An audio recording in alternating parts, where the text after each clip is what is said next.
welcome to a special episode of The Diplomats where Umble and I talk about my game one of the DBNI tournament. But before we get into that, our sponsor is diplomacybriefing.com, the most vital resource for the diplomacy player who's interested in what's going on in the hobby. Umble, tell us about Diplomacy Briefing and tell us whether or not we'll get a special article in the Diplomacy Briefing this week. Yes, so diplomacy briefing is the way to keep updated with everything that's happening in the diplomacy community. Let you know about every upcoming tournament that's going on online or virtual or face-to-face. Gives the results of that, and basically any media that comes out, you're going to be finding out about it. You'll find out about new variants that come out, just really anything that is newsworthy. We keep it, as the saying there for it is, brief. You can scan through it real quick. And we also include a strategy article every single issue. And oftentimes it's from tournament champions, though we also have started a series called Second Fiddle. It's for those that came up just short. And I got second on the final board. So in that, I'll talk about my successes and my failures on that second board. So definitely sign up. It's free. Go to diplomacybriefing.com. All right. Well, I definitely look forward to reading that. Okay, so the DBNI was a invitational tournament hosted by the Diplomacy Broadcast Network, the invaluable Diplomacy Broadcast Network that's brought a lot of fans and excitement to diplomacy, both online and especially now virtual face-to-face. They ranked the top 28 players from the world based on tournament participation, size of tournament, prestige, whatnot. And both of us were fortunate enough to be invited. And I guess I'm a better player than you, Russ, because my seed was number 4 going into the tournament. Where were you? I was 21st. I was way down there, but I had to earn my spot clawing, and no one gave me a solo to win the tournament. So I basically had to get great scores in every tournament I played in to be able to scratch and claw my way in, because I think like the first 15 or something were around something like that. Basically people who won tournaments somewhere online or that. And so, yeah, it was, I got in there from a fourth place, and a 7th place is what got me 21st. Well, I had to slum it with a bunch of inferior players for DBNI round 1. And we're gonna go over that game here with us, because one of the reasons I do this podcast is it's a learning experience, and this was, and my other game were big learning experiences for GHG. So I learned a lot about what to do and not do. Uh, so just a little context for the game. Feel free to talk about anything you want. We won't have time, nor will anyone care about going season after season, because as you'll see, a lot of them were static. But I had a very defined strategy. I was playing both of the games on day 2. So I had already seen 2 games go forward. I had seen 2 of the 4 games solo.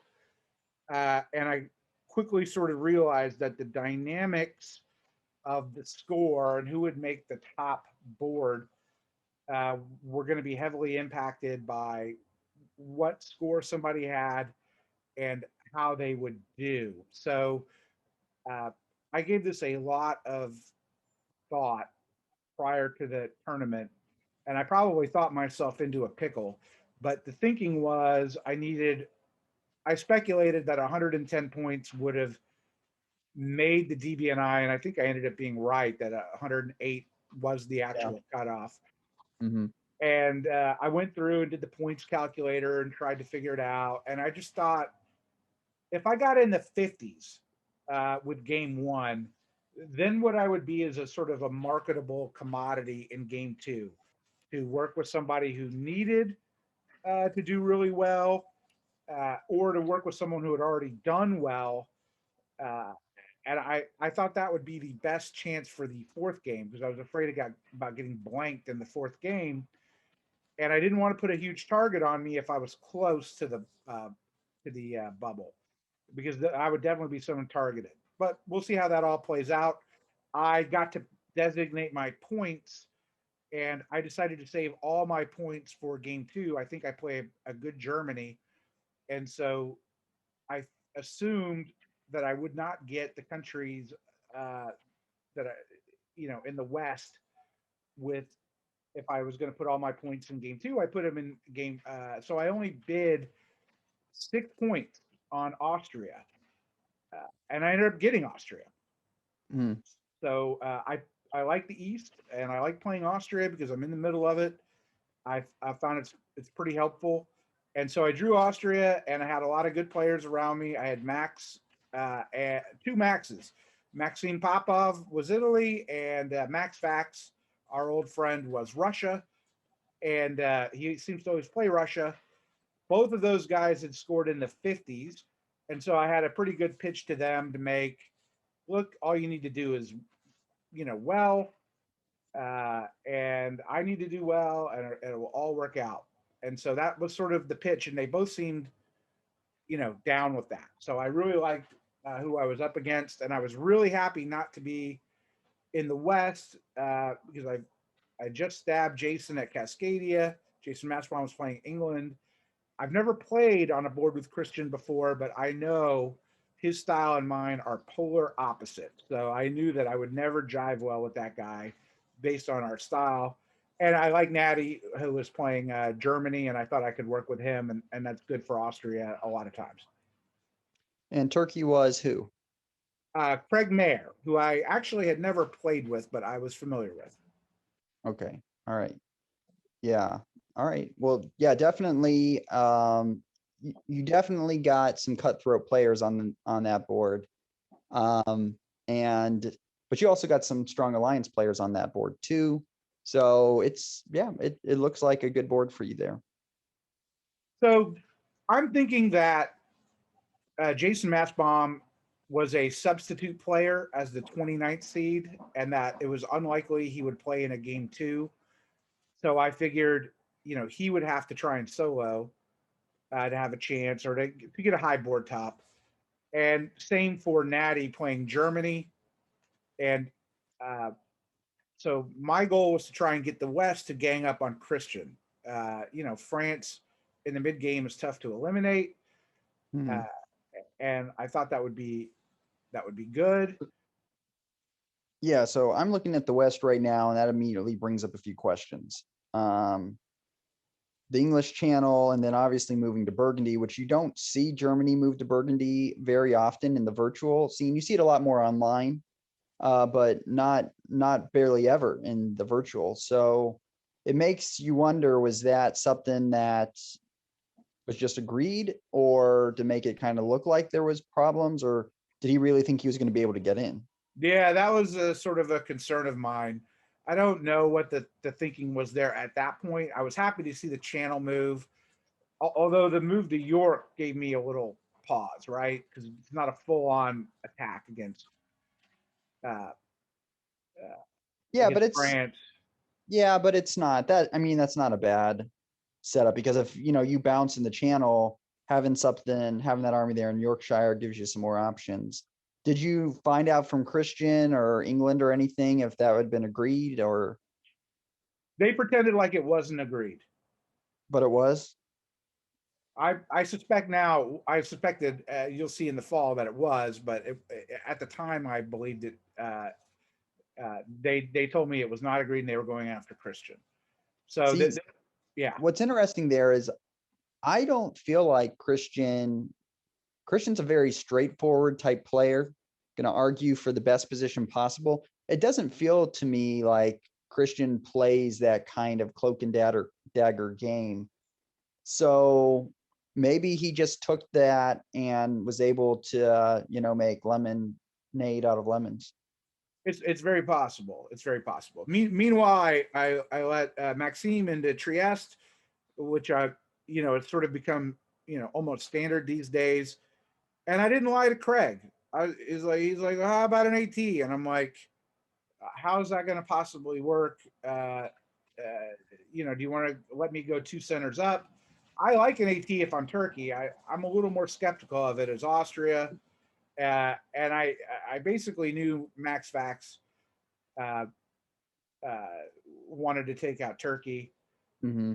The big problem I had, and this is this is because I'm such a nice guy, Humble, is I made the same pitch to both Maxes, which is let's get going and then I'll stab the other person in the air because we had just had this conversation that you pitched about how if you're in an air and you get up against the line, it's like the worst game ever.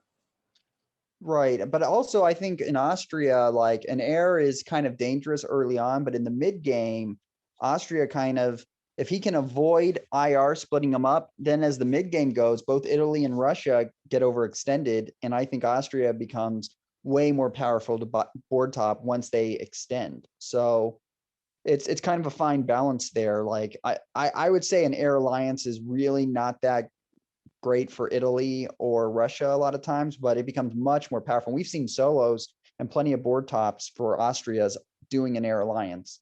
We haven't really seen a ton of wintergreens. At least I feel like I haven't seen a ton of wintergreen alliances. I guess we kind of had one on the top board, but that wasn't a straight wintergreen, really playing together. It lasted all of 1 year. So All right, so moving into the fall here. By the way, let me mention too on ATs, like if I was Austria, first of all, you want to be very comfortable with the person playing Turkey. There are people that I would do I would do an AT with, if even as Austria, but I would have to be very comfortable with them. And then secondly, as Austria, I'd probably lay down some really quick ground rules of how I would want it, what I expected out of it. Which I have some ideas of how I think an AT could really roll. And it comes down to letting Turkey have Greece, and then you get Rum and Sevastopol. You have to talk about when you want that fleet out of the Black Sea, when your fleet's going to help them into the Ionian. I think there's some really fun things you can do and give you some really good options to make it solid. But you have to set it up at the beginning well, and you have to trust who's ever Turkey. What do you think about an AT where Budapest moves to Romania instead of Serbia? You definitely, in that case, you got to make sure Galicia is DMZ'd, right? You have to make sure, feel very comfortable that Russia's not going there. Right. And I would almost say it's probably better to, if you're going to do it that way, and it's going to be DMZ, you probably should just do Vienna to Galicia and drop down into Serbia, because you can still support the Romania. And if Turkey's helping, then oh, by the way, too, if you're going to do an AT, I would say you should insist that Smyrna does not go to Khan, which a lot of Turkeys don't do that anyway, and say, look, I'm okay giving you Greece, but I want to put your fleet in there, not an army. Right. So you don't want double armies there. You want a fleet there. So I think that would be, the deal there would be you get Romania, and then you get Sev and he takes Greece. And then you go forward from that. So as Austria, you want to get Venice too, which you don't need to tell Turkey that, but you want to get Venice at least. And then owning Sev, if you get him out of the Black Sea, you might even be able to go behind him. So there's options, or you can just play it out and, take some from Russia and Germany and just, play a real close alliance. So I really would like to do an AT. I just need the right Turkey to do it with.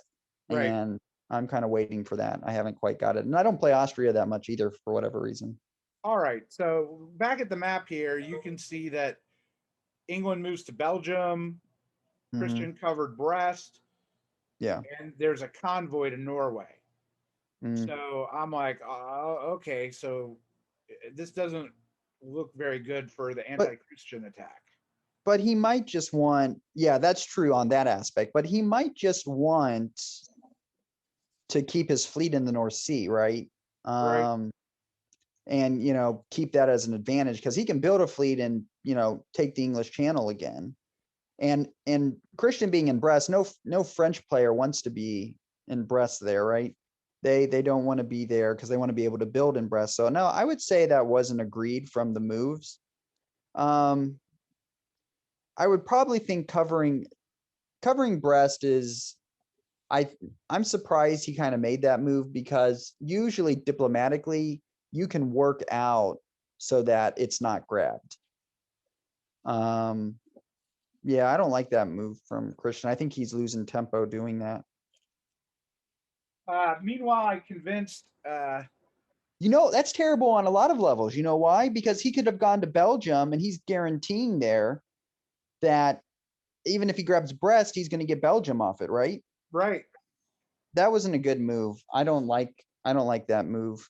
And I think diplomatically, you could have hopefully figured out what was happening with North Sea. But he probably worked it out. He probably worked it out with England that he was somewhat confident. But if you're confident, then you shouldn't move to Brest. But anyway, that's interesting. In the East, a couple of things, which is part of me wanted Max to. Nobody knew what was going to happen with Ankara, but I sort of was like, well, like kind of want you in the black, but I didn't want to give him that much power, and he really wanted to. Max Fax's Russia really sort of wanted to keep me on side, and so I was like, all right, we'll put the fleet into Romania, which he did not want to do, but I thought that would give me better options. Yeah. I didn't mind tying up Russia, and so he did that. And meanwhile, Maxime goes to the Aegean as part of our deal, and foregoes Tunis for now. And so I'm definitely happy with that. And I think as Austria, you have to make that deal. You can't, if you're going to let someone in Trieste, the trade-off has to be the guy has to go to Aegean. Right. Yeah. That's good. That's great. And you're set up now to take Bulgaria. Black Sea is open and Turkey's going to be, Turkey's going to hate seeing that fleet in Romania, obviously. But there's probably enough play there that you get the Black Sea. Also, so it's not looking good for Turkey. Correct. And so this is what happens. I take Bulgaria, and everything else sort of bounces, and Max dedicates another army going south. I was very sort of upset that Max did not build in Sevastopol. He wanted to keep sort of relations with Turkey at some level, but it slowed his tempo down. Ultimately, it ended up being good for me. Right at the time, I was just focused on taking Turkey out. Yeah, I think he made some mistakes. You would think that he could have convinced Turkey not to go to the Black Sea. But his thought process was this probably. Probably Max. No, he should have been able to convince them. So that he wasn't going to go to the Black Sea, and then he could have got in. So it would have worked out good if he would have done that. But yeah, it didn't. Meanwhile, I'm assuring Russia at every turn that I'm going to turn on Italy, but he was pretty upset with the me letting Trieste be taken. Right? That was, he had said it was okay, but this bothered him. And of course, we're bouncing now in Gal. I think the other thing that happened is Max, I think, felt like he had the better end of the relationship with Germany. And as we can look in the West here, there's a definite move on Germany by EF. Yeah. This is, yeah. It's interesting. I wonder, well, it's just, if England feels like he's got a relationship there with France, I don't know. That's an interesting dynamic. It's somewhat surprising. Now, did you tell Maxim that he needed to move that army out of Trieste? I tried, and that was a sort of it was a bit of a delicate balance. So no, I don't know if I tried very hard. Yeah, because that's usually something. If you're going to do it, say, look, I'm okay with it, but you need to move it out to Venice anyway, so you have options if you want to go towards France or if you want to go towards Germany. You need to move it out just for that. And it's my home center, and at some point we may want to do it, and I don't want an army behind me with a knife. Right. So I'm playing this delicate balancing act between my partners. Yeah. And this was sort of ends up being the giant mistake of the game, which was not intended to be a mistake. Our thought was Germany is falling and we want to prop it up to where Mm, And it turned out to be, this just scared everybody in the West mm. dramatically. Well, yeah, if I had Ed Sullivan in my board with an Air Alliance on the East, I would be like, this guy's never going to stab anyone. Everybody unite. And so, now we've got Russia taking Norway. We've got, Uh-huh. we got, Turkey's all but dead. We got Romania in the Black Sea. Uh, Yeah. it's, Italy takes Tunis. Everyone's getting a build. Yeah. And now we're here, and I'm already in O2, and the West is starting to rally. Yeah. And we're telling Christian's pretty Patty, good at whipping up a team too, but he does it differently than you. I'm sorry, I said Christian's pretty good at whipping up a team too, but he does it differently than you. how does he do it? He basically, commands everybody to, and puts the nightmare scenario and just like gets people in a room and won't let them out, bars the door so no one can leave, type of thing. And like, look, you're not doing this unless you do these moves. And he's a really effective player. It's just he goes around getting these things together differently. Yeah. So, anyways, it was clear that we scared Yeah. Natty really badly here when the goal was, we don't want you to fall. And I don't think he ever believed us. And Did so you communicate that early to him, or did you just all three move at once? we all three moved at once. And Oh, there we go. it to him before that happened. I'm with the government and I'm here to help. Yeah. So this is a good lesson in diplomacy, that you shouldn't do something like that when it, and this is crammed Germany into the center of the board and setting up this static situation here. Which I think I talked about in I think I talked about that in one Yeah, of our you last said this is games the big yesterday. peril, right? Only do it if you think you can get over the line. And one of the ways I realized on my two air alliances that went 11, 11, 11, 1, we went over the line, one in the north and one in the south, but through the middle is darn near impossible. It's hard. Yeah, it's very difficult to just push through like that. And they have enough armies. So I'm like, oh my God. All right. And so we see But this. this must have been when you stabbed. You think I need to get on the top board. I've got, everything stalemated here. I need to do something and get a stab, get Trieste, grab Romania, do something like that. This must have been when you stabbed, no, right? not yet, Humble. I'm not like you. I was plotting to make it clear.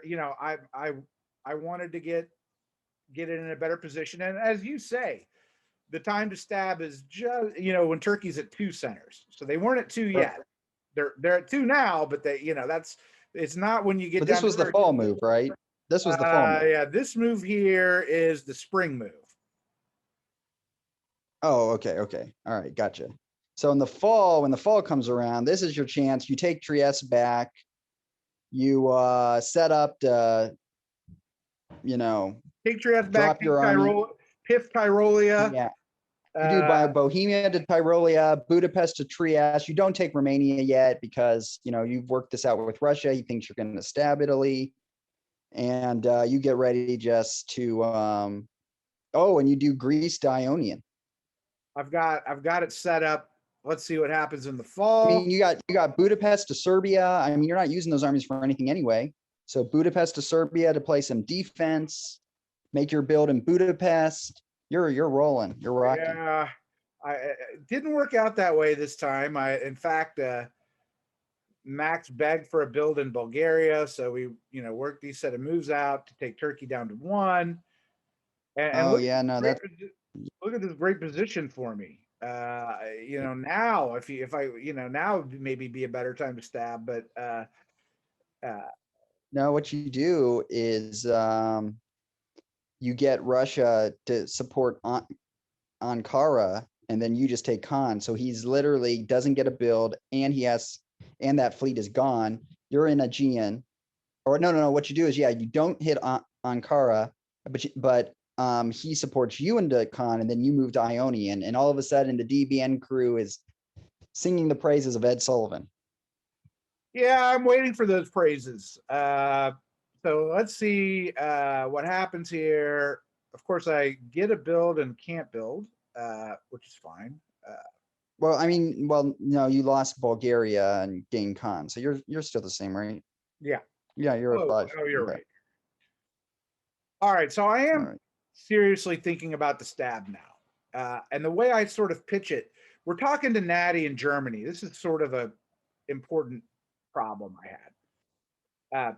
We're talking to Natty in Germany, and we're like, Natty, we're here to help. We're here to help. And Max Vax really needs German help in the north. Uh, and France is committing himself west. So, like, what can we do? And he's like, you got to you got to all move your armies off my borders. You have to do that. Right, right. And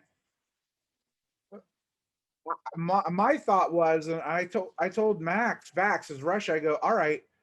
Well, the only place I can credibly move is Galicia or Vienna. Um, that's it. And so I said, I'll move to Vienna. You move to Warsaw. And he goes, okay. And that's why you see this sort of Congo line coming down to Serbia and Budapest, which I also realize puts me in fantastic shape against Russia. Mhm. And then Max Bax either got jitters or was worried, or he goes, no, no, no, let's just self bounce in Galicia and just say that uh, we didn't coordinate the move back. Nobody's gonna believe that. And Natty didn't believe that. And I love Max. Um, I mean Max Vax. I love both Maxes actually. Maxime's is a Mhm. wonderful. Uh, Yeah. but Max Vax, I think, and this is constructive criticism. Max Vax, he's very loud, and Mhm. he needs to get his points out, and they need to come out first. So he tends to dominate a room a bit, and I think that he was turning off, not me, not Maxime, but the West and Natty, with this sort of demanding demeanor. And Hmm. this was, I think, a problem for him. That's interesting because I've never felt that way, and unless like he's been stabbed, then he gets very vocal. But I don't remember that being. I guess I never picked up on that. So I'm liking the situation more, right? Like Max Vax suggested to piff the fleet in Ankara to give Maxime another build. I'm like, that's Mhm. fantastic for me. Let's get rid of another fleet. I didn't really like Max Vax being in the Black Sea, but what am I going to do? I'm Austria. That's just an issue you got to deal with. Uh, Diplomatically, this is a mess. Tactically, this whole thing's a mess. Like I'm looking at this right now, and if I'm any of these powers besides you, for a stab, I'm like, yuck. right. And so it sort of continues like this.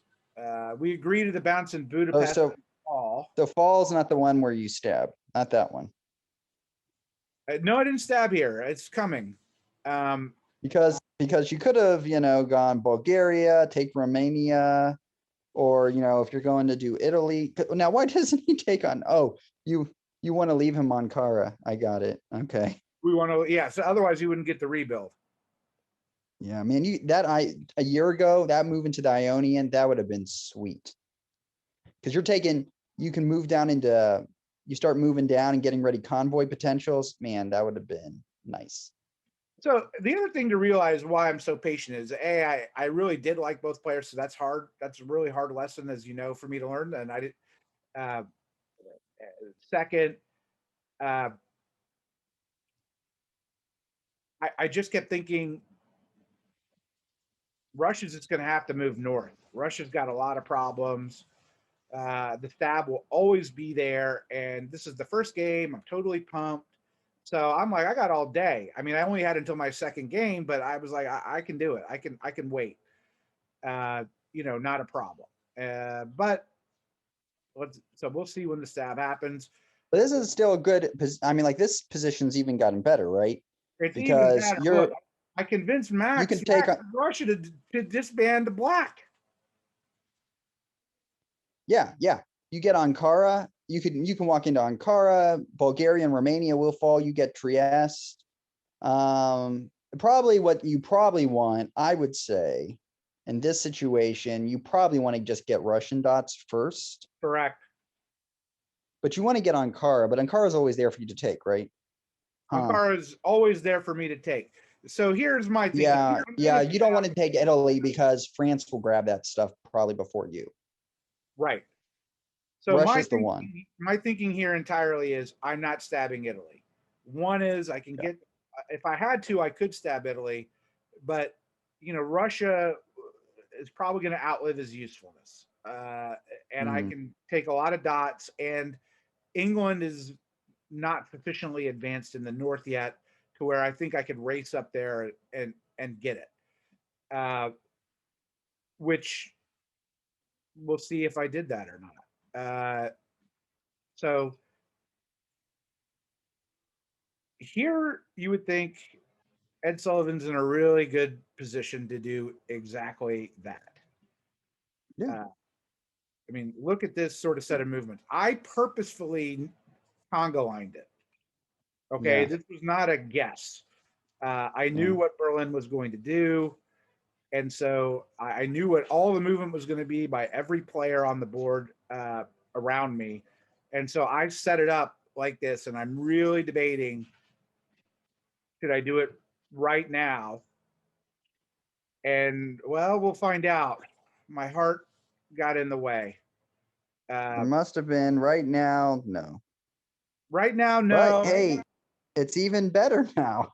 It kept getting better because now I'm in Galicia. It's just, yeah, it's even better. I mean, at this point, I'm just guessing, like subconsciously, Max wants you to stab him. He wouldn't, his conscience doesn't recognize it, but subconsciously, he just wants to get stabbed. I think maybe he likes the feeling of it. He's wanting to get stabbed at this point. He's asking you basically, saying, Ed, top this board, get to the final board. I want you to do it. Yeah, no, he wasn't. In fact, the whole time was, I'm only doing this because it's you. If this was anybody else, I wouldn't do this. And that was probably the exact right thing to tell me. Okay. Because then I'm like, oh God, I can't do it to this guy. Like, this would be totally cruel to ruin his tournament life, right now. I can't do it. And I sort of was going to Maxime about it, but I wasn't overt. This is a big problem. I wasn't like looking thrilled to do it. And Maxime wasn't giving me the warm and fuzzies that he wanted me to do this yet. So it's like, well, no, he doesn't. You're the one who's going to benefit. He won't benefit from this. His game's done. Yeah. His game's over. He doesn't want you to do that. So make another try here.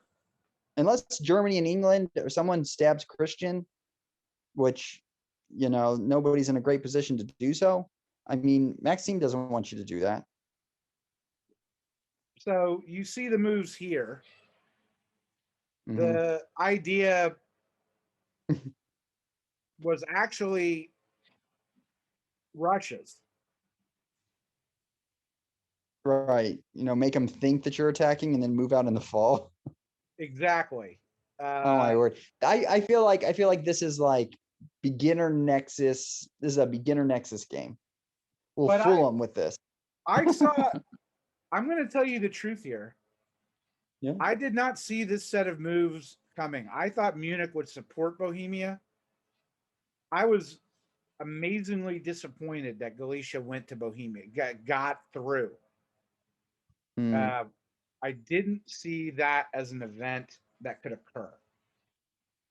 Yeah, well, Germany's not going to be making any progress here. I mean, this is, Germany's not going to be making progress. There's no reason to even try to make progress. If Bohemia had stayed, I credibly would have argued for me to try and go to Tyrolia and keep Trieste, right? But I didn't give me that option. So now we could force Tyrolia. And technically you could have gone to Venice, walked right in, taken Trieste. Let's count these up. If you're going for the stab. 2, 1, 2, 3, 4. Yeah, and I could have taken Munich too. I could have attacked everybody. Yeah, well, you could have grabbed Venice and Trieste, which is like crippling. Now you're not gonna you know, France is going to get the other stuff, that's for sure. But the nice thing there is you can probably get EG, right, to go against him in that moment. So if you just focus on cleaning up Russia, you know, get a German alliance going, like there's a really strong case that France is not going to be able to outgrow you, especially if stuff gets thrown to the south. So yeah, you could walk into Venice, Trieste. I think you can get away with that. Romania, Bulgaria. Next move, you know, you're going to go down to Khan into the Black Sea. Yeah, fun times. Here would have been I think the optimal chance. There's one other which I'll go through, but yeah, this is a big mistake, and I would seek your counsel on this. We got into we were in a situation where it was AIR versus the West, and we're 3-3 in rooms, and we're not really talking at this point. Okay, it's just, Yeah, that's terrible. and anytime you go and wanted to talk to someone else, people would know it. So if I went and talked to Christian, like Christian didn't talk to me about this, right? I Yeah. may have gone for this, had I known Christian was doing this at the same time. Christian should have been selling that to you the whole time. Like France and Austria taking down Italy is great. Like, and I would say a little more for France than Austria, but it can still work very well. You got to push another fleet out there, and I mean, it gets a little tricky. You need to make sure France is counterbalanced there. But yeah, France should have been talking with you all the time, and that's the other reason why I don't like doing three-way discussions unless you're like end game scenario and you're against one guy trying to top the board. Because first of all, you aren't getting the options, by talking with other people about other things to do, and it just makes it look to others like you're a lot closer than you really are. And so, I mean, there's really no reason for Italy to talk with Russia at this point, right? There's none. You're the guy. You're Yeah. talking with Russia. You're talking with Italy. Italy and Russia don't need to talk to each other. It doesn't matter. They're not working together. It should have been done, right? Because what can Italy do other than give dots to Christian? Russia can't do anything Right. other than give dots to England. And they all would have had a hard Yeah. time going after my dots because of the fleet issue for Italy. Mm-hmm. Yeah, they're not gonna, and I think there's a good sell to Germany and England. Look, you guys need to get your act together against Christian, or he's gonna have Frank reign in the South, and he'll solo this board. Let's work together to make sure that while you continue to solidify your board top. So I think there's some good that's a good diplomatic line. And again, on Italy and Russia, like all you have to do is tell both of them, say, look, we should not all be in the same room, or they're going to think that there's an air alliance forever. We're not doing this. So yeah, that's my thoughts on that. Was a big mistake. And the game here sort of turns into nothing quite exciting, okay? Because Christian automatically comes back. He supports Munich. I mean, he's there setting up on the line. We're not going to get over the line. We get into Marseille. I start feeding armies across, but Christian makes all the right moves to defend. Max slowly losing the north. And my armies are now crunched. I'm in the Ionian. And where I think the big, it's sort of like you have glimmers of hope, but then they just eradicate in this situation, which is sort of, what happened. Yeah, at this point, Russia can do nothing really for you. At this point, Russia can do nothing for you besides give you his dots. So there's nothing that he can help you with, and so it's pointless. So this is my next big opportunity. This is what I've talked to Maxime about after the game, because Italy built a fleet, so I had to credibly get out of Ionian to go to Greece, and Russia invited me into Galician Ukraine to help set up the defense of the north. And meanwhile, Munich is essentially untakeable, right? Right. So I'm like, okay. Germany's not going to help France in there, right? Germany's not going to be helping France. Correct. So, in cases, Germany gets that dot instead of France. right. And so here, I should have pitched to Maxime, you take Greece, I'll take Bulgaria, Romania, and Sevastopol. Maybe.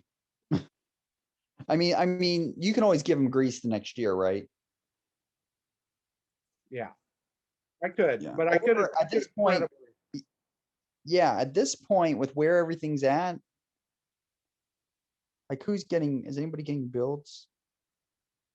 I don't even know at this point. Not really. I mean, they're trading dots. Uh, Marseille and Spain. Constantly. Yeah, I think this is why it's important to take Trieste back pretty quickly, because you want to be able to build a fleet if you are going to go against Italy, and you have to wait a whole extra year. You want to get Trieste back pretty soon when Turkey starts to fall. Like Turkey having Smyrna and you having Trieste is way better for you. Yeah. So, I mean, meanwhile, I'm looking at the point situation, and I'm sorry, Italy having Smyrna and you having Trieste. That's what I mean. Better to give them a dot in Turkey and get your home setter back, right? right. Than have it down there. Because if you ever want to build a fleet, you want to have that option open, not have to wait a year to do it.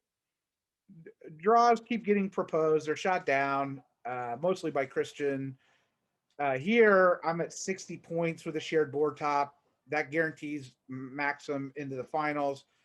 And it was Russia who would not want to draw. Everyone would have drawn right here. And that should have been the excuse for me to stab him, frankly. Right. He's looking at his points and he's like 104, 105. And, Yeah. he didn't think that was enough. Meanwhile, even here's the thing. If you get a board top, he probably still gets that same amount. Right. Yeah. Because I was 160 points. I was 160 and he was second and he got 50. So I tried to do my best here because everyone wanted to draw. I think we were all sick of each other at that point. I went to mass bomb. I made this statement in front of the board. It's one I regret now. But I was like, Jason, you're not going to improve over 6. It is a 4-point difference for you if you're at 6 dots and 5 dots. But it is the difference for Sergey as max fax to get if he got up to 6. And he would. So I suggest you trade one of your dots for one of his, since it means nothing to you and it means everything to Sergey. And Jason was like, I don't know that I'm not playing a game 2. I mean, I don't know who dropped. And if there's another drop, I'll be in round 4. And I was like, Jason, come on. You're a nice guy. I love how you keep the room. You're fun to play with. If anyone deserved to be in the 4th round, it's you. But let's be realistic. It's not going to happen. You just need to accept reality. And he got really offended at me saying that, right? Yeah. And of course he did get around 4, right? He got around 4 is the ironic thing. I was the idiot. Yeah. I was wrong.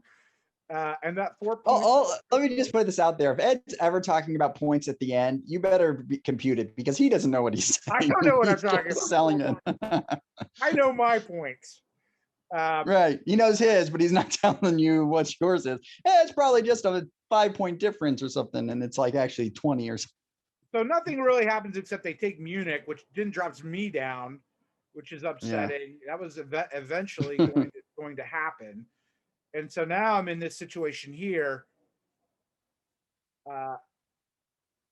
And Maxime's mad because he's dropped from 7 to 6, losing Marseille. I'm mad because I lost Munich, dropping 7 to 6, all for this team to help Russia. And I'm like, oh, this is driving me bonkers. Right. And we're now like 30 minutes before the next game starts. We've been playing 8 or 9 hours. Oh my word.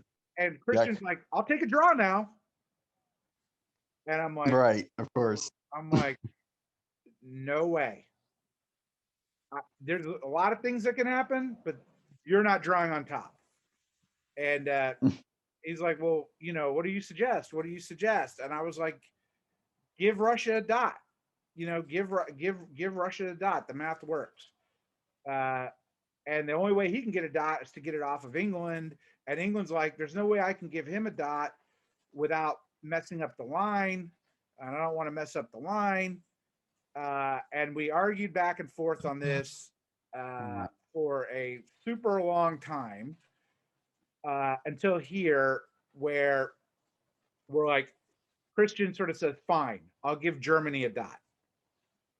And I'll take me down to 6. And then everybody had a conversation with Russia, like, buddy, this is not going to work out. You're only going to get. And of course, if that had happened an hour and a half ago, when everyone would have taken the draw, I would have had 10 more points. Not that it would have mattered one way or the other, but that's how the cookie crumbled. I should have stabbed. I had 2 great opportunities to do so. Well, multiple, more than 2, but two unassailably great. But I was playing this strategy of trying to be in, wanting to 50 points and having leverage in game 4, which I think was a sound strategy. But when your opportunities arise, you have to take them, I think. And that's the big lesson I learned. Yeah, especially in something like this, like, tournaments come up all the time to play, but the DBNI is once a year and you never know if you'll make it back, right? There's no guarantee that anybody's going to make it back. It's because it's super hard. Like, if you don't win a tournament, you've got to have like great results in at least 3 and really high. So there's no guarantee that you make it back. So if you have the chance, you just take it. You have to take it. I'm also sort of regretting not stabbing when everyone agreed to draw after Christian gave up a dot, because I think I could have played 2 games at once. Yeah. Well, no one would be talking to you at that point, so it wouldn't matter. You just got to you just have to be good enough on the tactic side to put them in. And, the nice thing is they have that little extension that, will tell you as things are counting down. So you're not going to, lose track. It's going to tell you even if you have 2 windows open. Because my position here is still very good. Max is out of position. Maxime's out of position. And Jason and Christian were playing in the next game. They probably themselves wouldn't have wanted to continue. Yeah. And Christian's position, I mean, he's not going to get anything on Germany now, right? Right. He's only got 2 fleets in the south. It's going to take time for him to get anything off Italy. And you might be able to sell it to Maxim.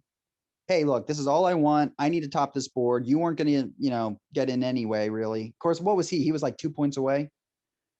Yeah. Well, as it turns out, Maxime was 1 point away from making the top 7, and Sergey was 3. Very close, even with this sort of pathetic result. Yeah. Well, even if you just stabbed one of them, you would have increased the odds of one of them, making it. Yeah. But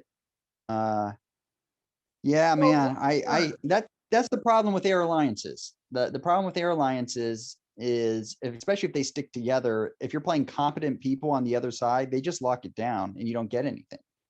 So unless you stab, then, which is, the best person to stab in air alliances will always be Austria. So it's just never, I don't know. I get why some people would do it in like a normal tournament, because you've got people that I think are.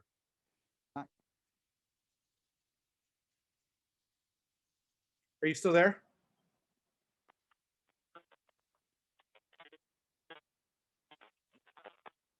Well, we seem to have lost Humble, but I think we get the general gist of it on the Air Alliance issue.